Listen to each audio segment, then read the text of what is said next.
I still remember the way her perfume lingered in the hallway that night. Faint, expensive, and completely unfamiliar. I've been married to Anna for 8 years, and I swear I could recognize every scent she owned. That wasn't one of them. She came home late, around 1 a.m., her hair slightly messy, her lipstick imperfect, like she'd been wiping it off in the car. I was half asleep on the couch, the TV humming in the background. She froze when she saw me, just for a second, then forced a smile. "Hey, you still up?" she said, her voice too calm. "Yeah, couldn't sleep." We stood there, just looking at each other. My chest felt heavy, like something was pressing down on it. I wanted to ask where she'd been, but the words wouldn't come out. She told me she was meeting her old college friend, Mia.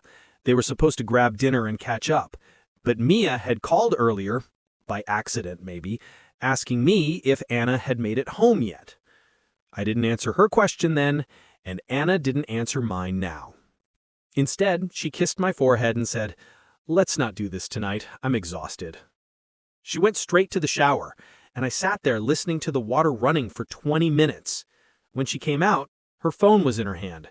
She turned it face down on the nightstand before lying next to me. I couldn't sleep at all.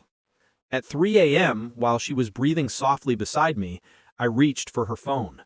My hands were shaking so hard I almost dropped it. The screen was locked, of course. She'd never had a lock before.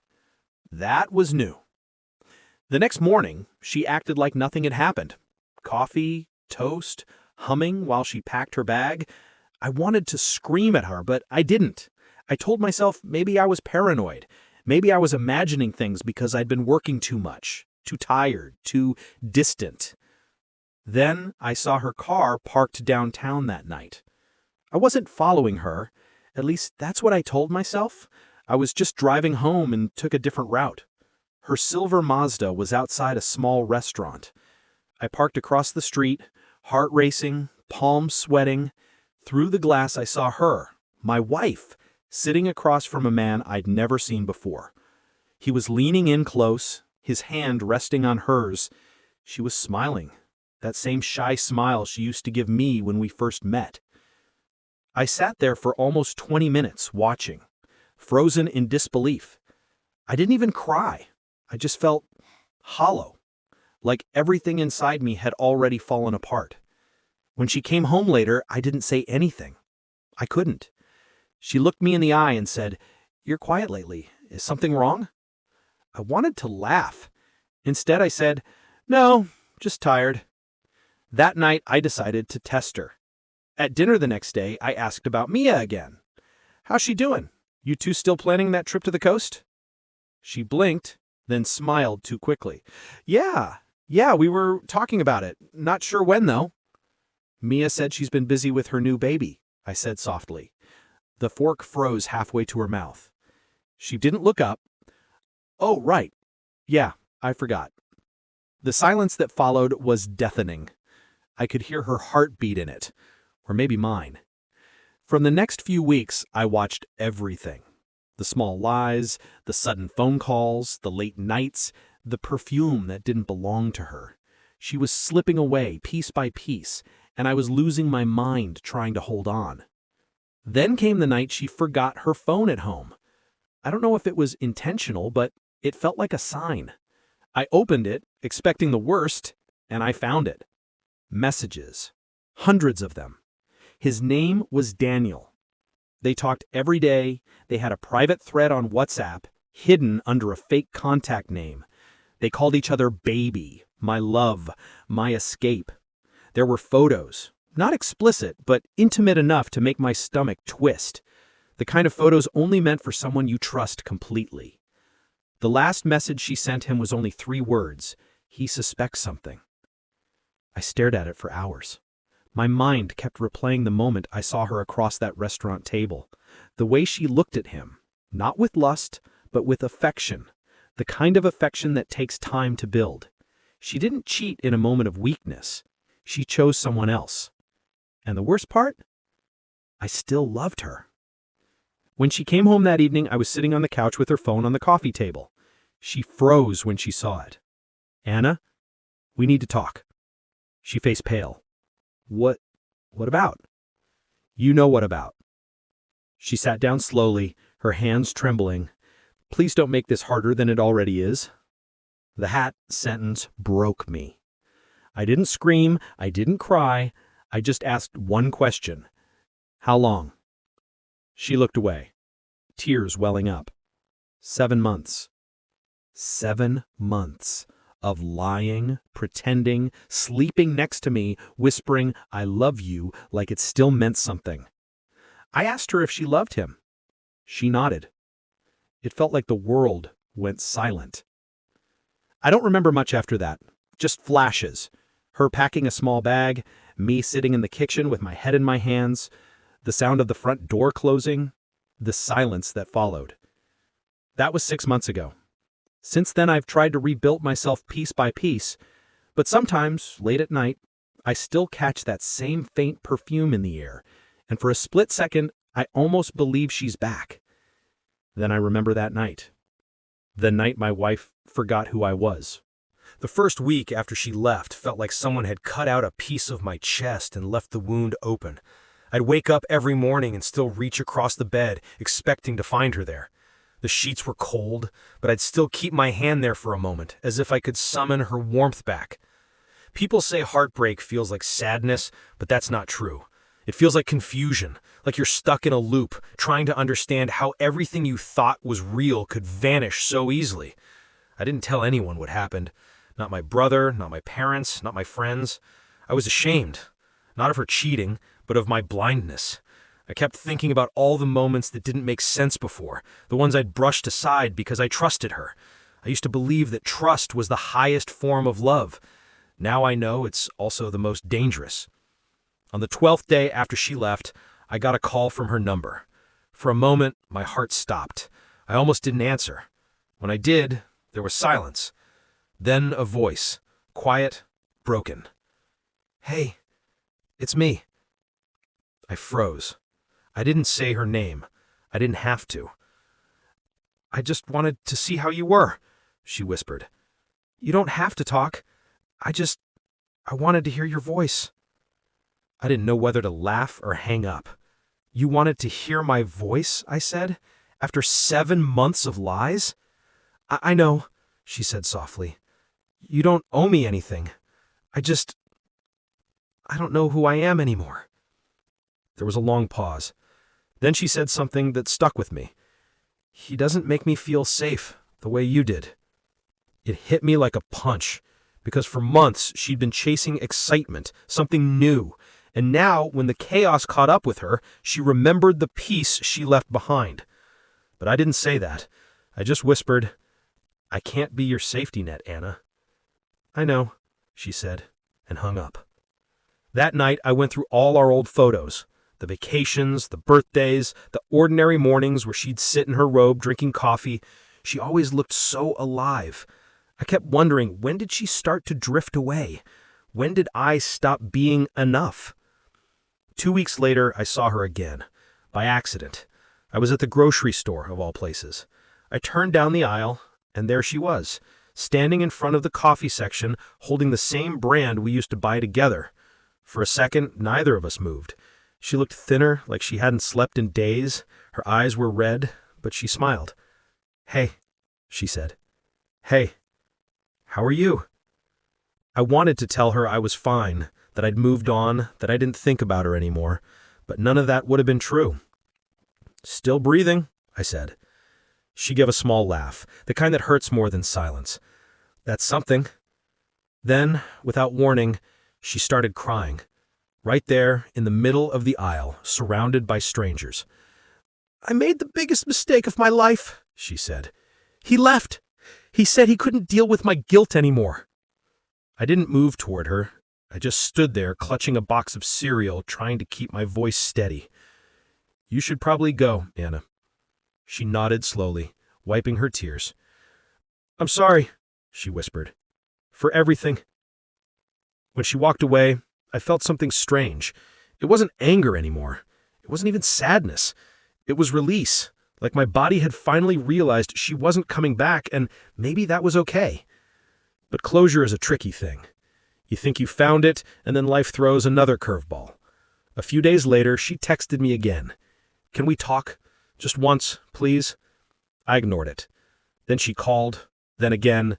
Finally, I picked up more out of exhaustion than curiosity. She told me she'd started therapy, that she was trying to understand why she'd done what she did. She said she didn't expect forgiveness, she just wanted me to know she was sorry in ways words couldn't express. I told her I believed her, but belief doesn't equal trust. We ended up meeting for coffee a week later. It felt strange sitting across from her again, familiar and foreign at the same time. She had that same nervous habit of twisting her ring, except this time the ring wasn't there. "I know there's no fixing what I broke, but I want you to know you were the best thing in my life." For a second, I almost reached out for her hand, but I stopped myself. Because love, once it's shattered, doesn't heal the same way. It becomes something quieter, sadder, like an echo of what once was. When we said goodbye that day, I knew it was the last time. Months passed, seasons changed, I moved apartments, started running again, even began seeing someone new. Slowly, carefully, like learning to walk after a long injury. But every once in a while, I still think about her. About that night when I realized the person lying next to me had already left long before she packed her bags. It's strange, isn't it? How someone can share your bed, your secrets, your dreams, and still be miles away. Sometimes I wonder if she ever tells him about me, about the man who still loved her after knowing the truth. But then I remind myself, that story isn't mine to carry anymore. Because the night my wife forgot who I was also the night I remembered who I am. It's strange how quickly life adjusts to absence. The first few weeks after Anna disappeared from my world were unbearable, but months later the silence became normal. I started noticing small things again. The sound of rain hitting the window, the creak of the old floorboard near the kitchen, the way morning light fell on the empty side of the bed. These used to be the sounds of loneliness. Now they were just the sounds of home. I kept her things in a box for a long time. I didn't have the courage to throw them away, but I couldn't bear to look at them either. It sat there in the corner of my closet, like a quiet reminder of everything I'd lost. One day, I decided to open it. Inside was her old sweater, the gray one she always wore when she cooked, a few letters from when we first started dating, a Polaroid of us laughing on the beach. I remember that day vividly. It was windy, she hated how her hair looked, and I told her she'd never been more beautiful. For the first time in months, I smiled. Not because I missed her, but because the memory wasn't painful anymore. It was peaceful. Life slowly began to make sense again. I found a rhythm. I started running every morning, not to escape the thoughts, but because I liked the way the cold air burned my lungs. I began reading again, actual books, not just scrolling endlessly through my phone trying to fill the void. Then, one morning, something unexpected happened. I got a letter. Not an email, not a text, an actual handwritten letter with her handwriting on the front. I hadn't seen it in nearly a year, but I recognized it instantly. My hands trembled as I opened it. Inside was her old sweater, the gray one she always wore when she cooked, a few letters from when we first started dating, a Polaroid of us laughing on the beach. I remember that day vividly. It was windy, she hated how her hair looked, and I told her she'd never been more beautiful. For the first time in months, I smiled not because I missed her, but because the memory wasn't painful anymore. It was peaceful. Life slowly began to make sense again. I found a rhythm. I started running every morning, not to escape the thoughts, but because I liked the way the cold air burned my lungs. I began reading again, actual books, not just scrolling endlessly through my phone trying to fill the void. Then, one morning, something unexpected happened. I got a letter. Not an email, not a text, an actual handwritten letter with her handwriting on the front. I hadn't seen it in nearly a year, but I recognized it instantly. My hands trembled as I opened it. Inside were the 3 pages. The first line read, "I know I have no right to ask for your time, but please read this." She wrote about how she'd lost herself long before she met Daniel, how she'd felt trapped, not by me, but by her own fear of growing older, of becoming invisible. She said, I had been too good to her, too stable, too predictable, and that's what terrified her. She wanted chaos because she thought chaos meant passion. She wrote about how Daniel wasn't who she imagined, how the excitement faded, replaced by guilt and distance, how he left when he realized she wasn't chasing love anymore, just punishment.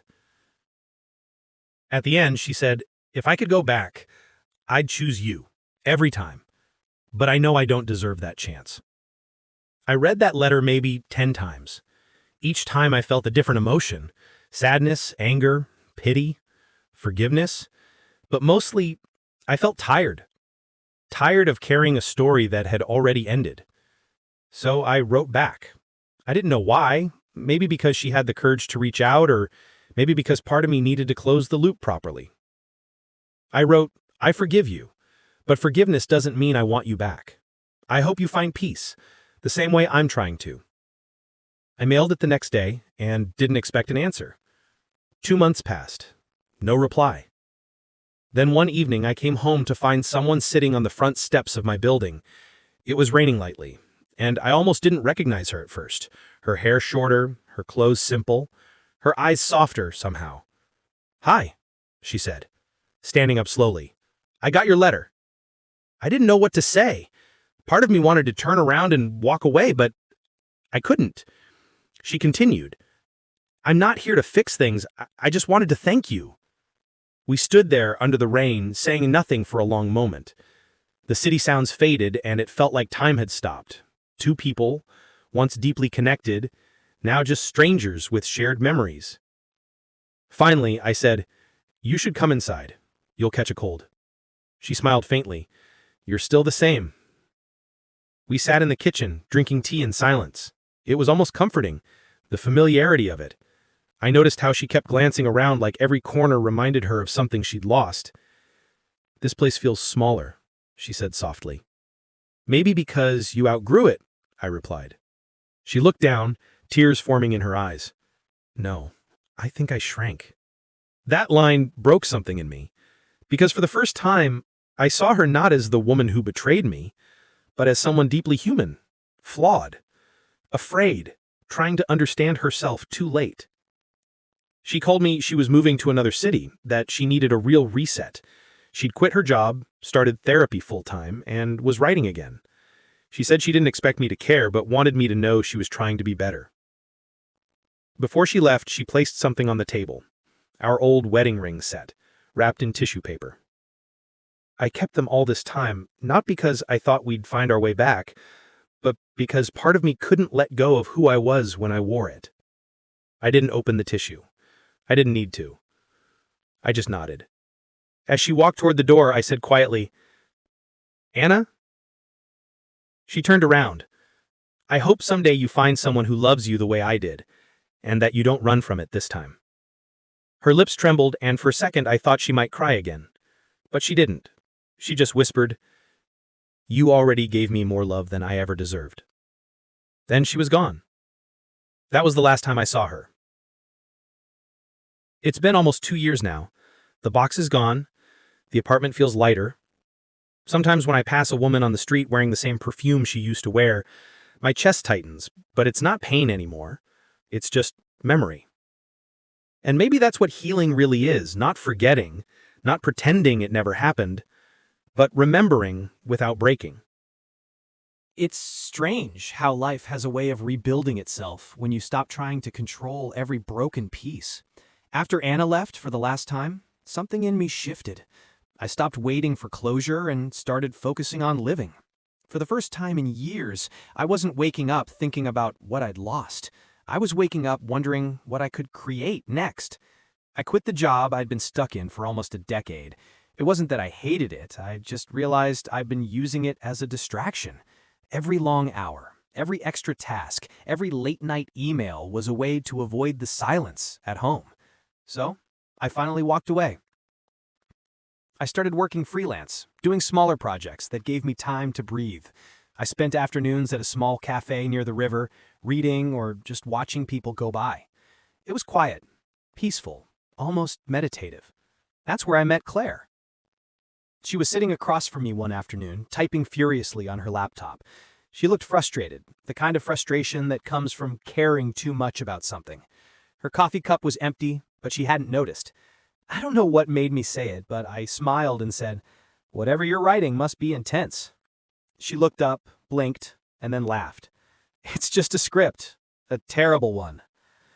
That's how it started. A conversation about nothing that somehow meant everything. We talked about movies, writing, and why people chase stories instead of facing their own.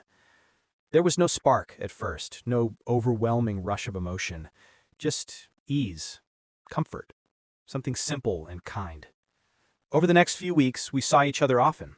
She'd tell me about her dreams of writing for film, and I'd tell her about the mess I used to call my life. I didn't hide the truth about Anna. I told her everything: the betrayal, the heartbreak, the slow crawl toward forgiveness. She didn't judge, she just listened. Sometimes she'd ask questions, not to dig into the pain, but to understand how I'd survived it. One night, after closing time, we walked by the river. The city lights shimmered on the water, and she said quietly, "You talk about her with so much calm. Most people would still be angry." "I was," I said, "for a long time. But anger's heavy. I just got tired of carrying it." She nodded, then smiled. "That's kind of beautiful." I didn't think much of it then, but that conversation stayed with me. There was something healing about being seen without pity. She wasn't trying to fix me, she was just there. Months passed, and we grew closer. It wasn't a whirlwind romance. It was slow, deliberate, full of moments that built quietly. Cooking dinner together, sharing music, walking home in the rain. I never told her she reminded me of peace, but she did. One evening, she found the box of letters in my closet, the one that once held Anna's things. I'd emptied it long ago, but kept it for reasons I didn't understand. She picked it up and smiled softly. "Old memories?" I said, "Ghosts." She set it back down and whispered, "Then maybe it's time you stop giving them a home." That night, I took the box outside and set it in the trash. Watching it disappear into the dark felt symbolic, like finally closing a door that had been half open for too long. The next morning, I felt lighter. For the first time, I wasn't haunted by what happened. I was grateful, not for the pain, but for what it taught me. You see, heartbreak doesn't just destroy. It transforms. It strips away everything fake, everything shallow, until only the truth remains. And my truth was simple. I didn't need to be the man who'd been betrayed anymore. I could just be the man who'd learned to love again.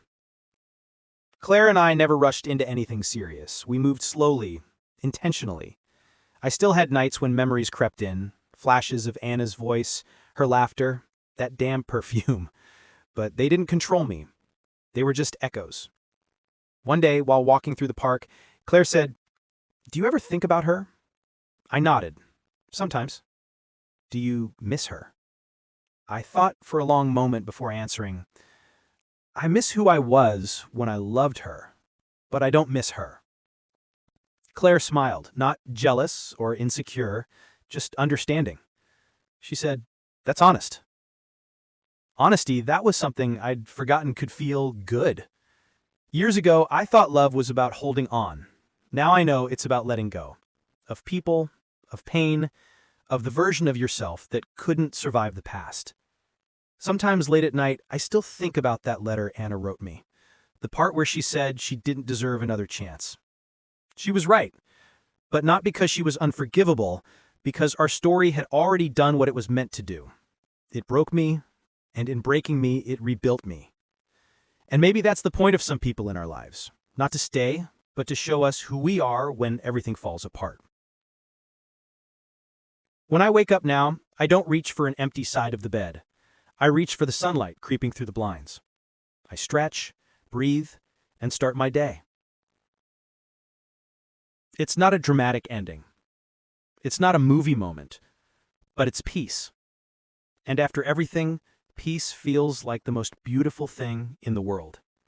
Because the night my wife forgot who I was, wasn't the night I lost her. It was the night I finally found myself. It's been 5 years since that night. 5 years since the version of me that was defined by loss finally dissolved into someone new. Sometimes I still catch myself thinking about how differently things turned out from what I'd imagined. How the life I once thought was over quietly became something better. Not perfect, just real. Claire and I moved into a small house outside the city. It's nothing fancy, 2 bedrooms, a crooked porch, a backyard that floods every time it rains, but it feels alive. There's laughter here, music, the smell of coffee in the morning, and burnt toast when I forget to watch the pan. It's a house built from second chances, not perfection. We never rushed into marriage. I didn't want vows built on the ghosts of old promises. Instead, we built a rhythm, the kind where silence is comfortable and love isn't a performance. She understands when I need space, and I understand when she needs to talk until 2 in the morning about the scenes she's writing. Sometimes she reads them to me, her voice trembling a little when she reaches the parts that matter most. One night, she asked if I believed people can truly change. I told her, yes, but only when life forces them to. Only when the pain becomes unbearable enough to tear away the layers they've been hiding under. She nodded and said, "Then I hope I never have to." I laughed, but there was truth in her words. Not everyone needs to break to become whole. Some people just need to be seen by someone who refuses to look away. Every once in a while, a message from Anna still appears in my inbox. Short, polite, almost formal. A line or two about how she's doing, how she's learned to live alone, how she's sorry again, though she knows she doesn't need to be. I don't always reply. When I do, it's brief, kind but distant. The way you'd speak to someone who once mattered more than life itself, but now feels like a story from another era. The last message she sent said this: "I finally understand what you meant about peace. It's not the absence of pain. It's when the pain stops being the main character." I smiled when I read that, because she was right. A few months later, I saw her by chance at a bookstore downtown. She was standing in the aisle flipping through a book of poetry. For a moment, I froze. I hadn't seen her in years, and the sight of her, older, calmer, softer, hit me like a quiet echo of a past life. She noticed me and smiled, a small, knowing smile that carried no tension, no history, just recognition. I walked over and we talked for a few minutes. No awkwardness, no heavy silence, just 2 people who had once loved each other enough to break. Before we parted, she said, "You look happy." And for the first time, I didn't hesitate. I am. We hugged, brief, almost weightless, and then she was gone again, swallowed by the city crowd. That night, I came home to Claire sitting on the porch, wrapped in a blanket, reading by the dim porch light. She looked up and asked, "Good day?" "Yeah," I said, sitting beside her. "A really good one." She didn't ask why, and I didn't explain. Some things don't need to be spoken. They just settle quietly in the heart, like dust after a long storm. As I watched her reading, the light catching the strands of her hair, I realized something it took me years to understand. Love isn't what survives the storm. Love is what learns to grow after it.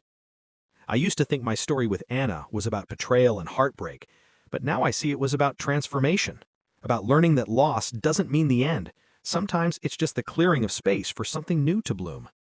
If I could go back, I wouldn't change anything. Not the pain, not the nights spent questioning everything, not even the silence that followed.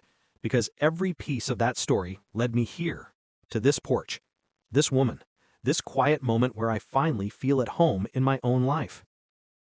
Sometimes late at night, I still think about the man I used to be. Desperate, broken, trying to hold on to something already gone. I wish I could tell him that he'll be okay, that someday he'll wake up and the world won't feel heavy anymore, that forgiveness isn't weakness and healing doesn't mean forgetting, it means remembering differently. I'd tell him that pain doesn't last forever, but the lessons do. And maybe, more than anything, I'd tell him this: you will love again. You will laugh again. You will trust again. Because one day, the wound will stop being the story, and it'll just become a scar. And scars, I've learned, aren't ugly. They're proof that you survived.